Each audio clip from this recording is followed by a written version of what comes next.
Hello, in this video I'll show you what could be one of the causes if you have a problem with the horn on your Opel Corsa D.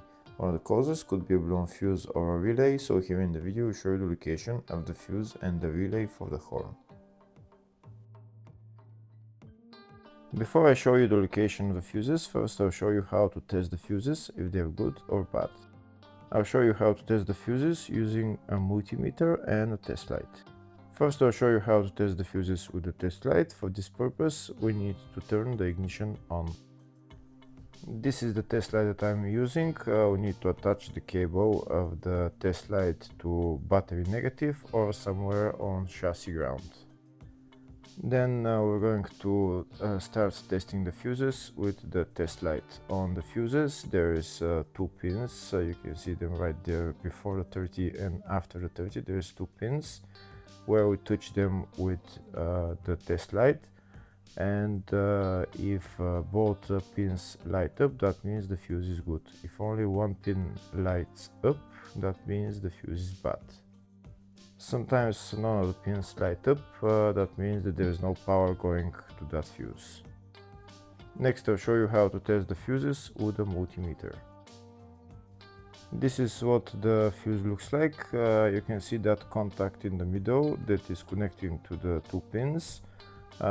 This is the contact that shows if the fuse is good or bad. If the contact is burnt, that means the fuse is bad. If it's if it's connected, that means it's good.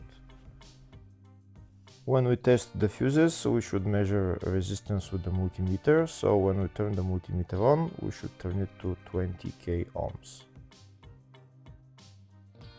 When measuring the fuses, the resistance should be very close to zero. We'll start now testing each fuse. First, we'll touch both cables together of the multimeter just to see if it measures resistance. You can see there is no resistance in the cables, but it measures 0 ohms. Now we'll start measuring the first fuse, and we'll see what will show. It's showing 0 ohms, so that means this fuse is good. Next, to test the second fuse, it's showing 0 ohms, so that means that fuse is good. Now we'll test the third fuse. Third fuse is also showing 0 ohms, so that means that fuse is also good. Next, we'll test the fourth fuse, and it doesn't show 0 ohms, it says 0L, which means open circuit. That means that fuse should be bad. Now we'll see what the condition of the fuse is visually.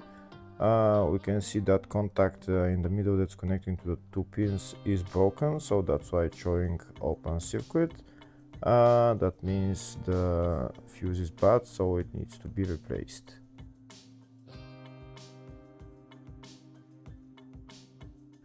Next I'll show you the location of all the fuse boxes on this Opel Corsa D. There is two fuse boxes in the engine bay area. Engine bay 1 fuse box is located behind this plastic cover. The engine bay 2 fuse box is located just on the battery behind this plastic cover. That's it right there. The next fuse box is in the fascia just underneath the steering wheel. You need to pull out this cover, and that's the fuse box in there.